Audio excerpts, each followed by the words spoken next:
નમસ્કાર 2027ની વસ્તી ગણતરીની તૈયારીઓ હવે પૂરજોશમાં ચાલી રહી છે. આજના આ ખાસ એક્સપ્લેનરમાં સ્વાગત છે. અહીં રોજબરોજની રહેણાંક પરિસ્થિતિઓ એકદમ રસપ્રદ કોયડાઓ બની જાય છે અને તેને એકદમ સચોટ રીતે ઉકેલવા ખૂબ જ જરૂરી છે. તો ચાલો સીધા જ વિષય પર આવીએ. જમીન પર ડેટાની 100% ચોકસાઈ સુનિશ્ચિત કરવા માટે ગણતરીની ટીમે આવા જ કેટલાક રહસ્યો ઉકેલવા પડે છે. જરા વિચારો, એક જ કમ્પાઉન્ડ છે, 3 અલગ અલગ ઝૂંપડીઓ છે અને તેમાં એક જ પરિવાર રહે છે.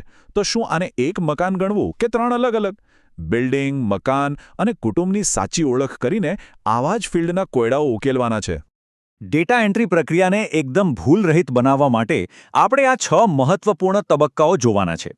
3 સુવર્ણ નિયમો, પરિસરની ભૌતિક સીમાઓ, સામાન્ય મકાનોની વાસ્તવિકતા, સંસ્થાકીય અને ગ્રામીણ રહેઠાણો, ગૂંચવણભર્યા કોયડાઓ અને છેલ્લે એક માસ્ટર ચેકલિસ્ટ. વિભાગ 1 3 સુવર્ણ નિયમો. જુઓ, કોઈપણ સફળ ઇન્વેસ્ટિગેટર પાસે ફિલ્ડમાં ઉતરતા પહેલા પાયાના નિયમો હોવા જ જોઈએ, બરાબર ને? તો જ કોઈપણ કેસ આસાનીથી ઉકેલી શકાય. આ વિશાળ ડેટા કલેક્શનના કાર્યનો આખો પાયો 3 ચોક્કસ રચનાઓને ઓળખવા પર જ ટકેલો છે. આ 3 બાબતો છે: બિલ્ડિંગ, વસ્તી ગણતરી, ઘર અને કુટુંબ. હવે આ ત્રણેને ચોક્કસ ભૌતિક સંકેતોનો ઉપયોગ કરીને કેવી રીતે અલગ પાડી શકાય તે સમજીએ. સૌથી પહેલી અને મહત્વની ક્લૂ છે છત. કાગળ પર સામાન્ય બિલ્ડિંગને વ્યાખ્યાયિત કરવું એકદમ સરળ છે. જમીન પર બનેલી કોઈપણ એવી રચના જેમાં દિવાલ અને છત હોય, બસ તેને બિલ્ડિંગ અથવા મકાન કહેવાય. બીજી અગત્યની ક્લૂ છે મુખ્ય દરવાજો. આ જે વસ્તુ છે જે મૂળ બિલ્ડિંગને એક અલગ ટ્રેક કરી શકાય તેવા વસ્તી ગણતરી ઘર એટલે કે સેન્સસ હાઉસમાં વિભાજિત કરે છે. જે રચનાને પોતાનો સ્વતંત્ર પ્રવેશદ્વાર અથવા તો મેઇન દરવાજો હોય તેને જ અલગ વસ્તી ગણતરી ઘર ગણવામાં આવે છે. ક્લિયર? અને અંતિમ નિર્ણાયક ક્લૂ છે આપણું રસોડું. આ દિવાલોની અંદર વાસ્તવિક રહેઠાણનું એકમ કયું છે તે સહિયારા રસોડા પરથી નક્કી થાય છે. જો લોકો ભેગા મળીને એક જ રસોડે જમતો હોય તો તેને એક કુટુંબ એટલે કે હાઉસહોલ્ડ તરીકે વ્યાખ્યાયિત કરવામાં આવે છે. વિભાગ 2 પરિસરની ભૌતિક સીમાઓ. સુવર્ણ નિયમો તો નક્કી થઈ ગયા. હવે કોઈપણ સ્થળની ભૌતિક સીમાઓ એટલે કે બાઉન્ડ્રીનું યોગ્ય રીતે મેપિંગ કરવું ખૂબ જ જરૂરી બની જાય છે. ધારો કે એક જ બાઉન્ડ્રી વોલની અંદર એક મુખ્ય ઘર આવેલું છે, પાછળ ગેરાજ છે, નોકર માટેનું ક્વાર્ટર છે અને સાથે એક સરસ મજાનો બગીચો પણ છે. તો આ તમામને અલગ અલગ નહીં પણ સામૂહિક રીતે એક જ સળંગ પરિસર અથવા પ્રેમાઇસીસ ગણવામાં આવશે. વિભાગ 3 સામાન્ય મકાનોની વાસ્તવિકતા. હવે એ જોવાનો સમય આવી ગયો છે કે આ પાયાના સંકેતો રોજબરોજની શહેરી રહેણાંક પરિસ્થિતિઓમાં કેવી રીતે કામ કરે છે. એક રો હાઉસનું ઉદાહરણ લઈએ. તેમાં ભલે છત સળંગ હોય પણ રસ્તા પર ખુલતા 2 અલગ દરવાજા હોવાથી તે 2 અલગ વસ્તી ગણતરી ઘર બને છે અને રસોડા પણ અલગ હોવાથી 2 કુટુંબ નોંધાય છે. પણ બીજી તરફ 2 ભાઈઓ એક જ છત નીચે રહેતા હોય અને મુખ્ય પ્રવેશ દ્વાર પણ એક જ હોય તો તે માત્ર એક જ વસ્તી ગણતરી ઘર ગણાશે. હા, પણ જો તેઓ અલગ અલગ રસોઈ બનાવતા હોય તો તેની અંદર 2 અલગ કુટુંબ હોવાની નોંધ ચોક્કસ થશે. અહીં આશ્ચર્યજનક પણ ખૂબ જ મહત્વનો નિયમ એ છે કે બહુમાળી ઇમારતોમાં જ્યાં નીચે ભાડુઆત અને ઉપર મકાન માલિક રહેતો હોય ત્યાં ઉપર જવા માટેની અલગ સીડીને જ એક સ્વતંત્ર મુખ્ય દરવાજો માની લેવામાં આવે છે અને આ સીડીના કારણે જ તે સંપૂર્ણપણે અલગ વસ્તી ગણતરી ઘર બની જાય છે. વિભાગ 4 સંસ્થાકીય અને ગ્રામીણ રહેઠાણો. સામાન્ય શહેરી વિસ્તારોથી થોડા દૂર જઈએ તો ગ્રામીણ વિસ્તારો અને મોટી સંસ્થાઓની પરિસ્થિતિઓ સંપૂર્ણપણે અલગ અને અનોખા કોયડાઓ ઊભા કરે છે.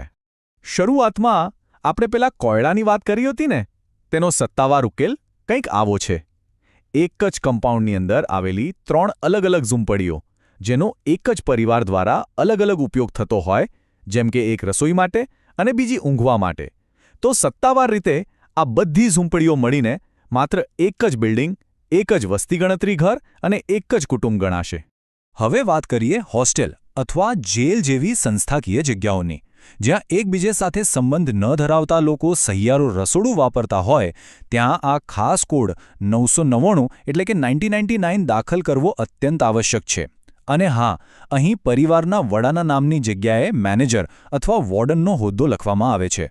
આ 2 પરિસ્થિતિઓ વચ્ચેનો તફાવત ખરેખર રોચક છે. એક એકલું મંદિર કે જે સંપૂર્ણપણે બિનરહેણાંક જગ્યા છે, ત્યાં કોઈ પરિવારના વડાની નોંધ થતી જ નથી. પરંતુ જો એક જ કમ્પાઉન્ડમાં મંદિર પણ હોય અને સાથે જ પૂજારીનું ઘર પણ હોય, તો આ એક જ મકાનની 2 ભાગમાં ખૂબ જ ઝીંગવટભરી એન્ટ્રી કરવી પડે છે. એક ભાગ બિનરહેણાંક અને બીજો સામાન્ય કુટુંબ. વિભાગ 5 ફિલ્ડના ગૂંચવણભર્યા કોયડાઓ. વાસ્તવિક ગ્રાઉન્ડ લેવલ પર આવા અણધાર્યા અને જટિલ કિસ્સાઓ ચોક્કસપણે સામે આવશે, જેને ઉકેલવા માટે ઓન ધ સ્પોટ હાજર જવાબી અને વિશ્લેષણાત્મક કૌશલ્યની જરૂર પડશે. ચાલો એક મસ્ત ઉદાહરણ લઈએ.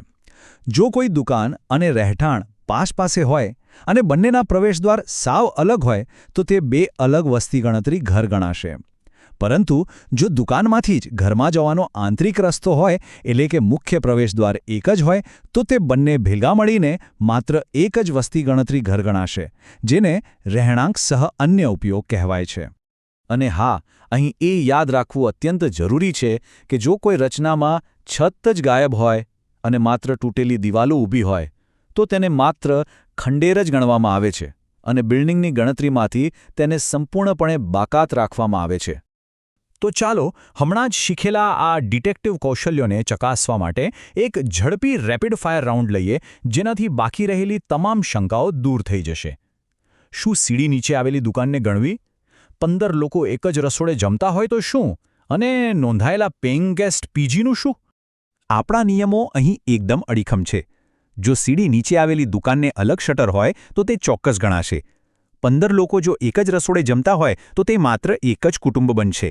રસ્તા પર રહેતા લોકોની નોંધ આ તબક્કામાં કરવાની થતી નથી. અને સૌથી અગત્યનું, સહિયારા રસોડા સાથેનું કોઈપણ રજિસ્ટર્ડ પેઇંગ ગેસ્ટ સેટઅપ સંપૂર્ણપણે સંસ્થાકીય કુટુંબ એટલે કે ઇન્સ્ટિટ્યુશનલ હાઉસહોલ્ડ ગણાશે. વિભાગ 6 ધ માસ્ટર ચેકલિસ્ટ. અત્યાર સુધી આપણે જોયેલી આ તમામ વૈવિધ્યસભર પરિસ્થિતિઓ હવે એક માસ્ટર ચેકલિસ્ટમાં સંક્ષિપ્ત થાય છે, જે ગ્રાઉન્ડ લેવલ પર આપણું અંતિમ માર્ગદર્શક બનશે. આ એક જ વાક્ય અત્યાર સુધીની સંપૂર્ણ માહિતીનો નિચોડ છે. છત, દરવાજો અને રસોડું, 100% ચોકસાઈના 3 મુખ્ય સ્તંભો. બસ સતત આ 3 જ વસ્તુઓની શોધ કરવાની છે. આનાથી રહેઠાણને લગતી કોઈ પણ અસામાન્ય પરિસ્થિતિને વિના સંકોચે અને એકદમ સચોટ રીતે વર્ગીકૃત કરી શકાશે. જ્યારે લાખો રહેણાંક પરિસ્થિતિઓને આ સરળ નિયમોનો ઉપયોગ કરીને સંપૂર્ણ રીતે વર્ગીકૃત કરવામાં આવશે, ત્યારે અંતે એક મોટો પ્રશ્ન એ ઊભો થાય છે કે ઉત્સાહ અને ચોકસાઈથી એકત્રિત થયેલો આ ભૂલરહિત ડેટા ભવિષ્યમાં રાષ્ટ્રની નીતિઓને કેવી રીતે ઘડશે? વિચારવા જેવી વાત છે ને? આજના આ એક્સપ્લેનરમાં બસ આટલું જ. આ મહત્વપૂર્ણ માહિતીની સફરમાં જોડાવા બદલ ખૂબ ખૂબ આભાર.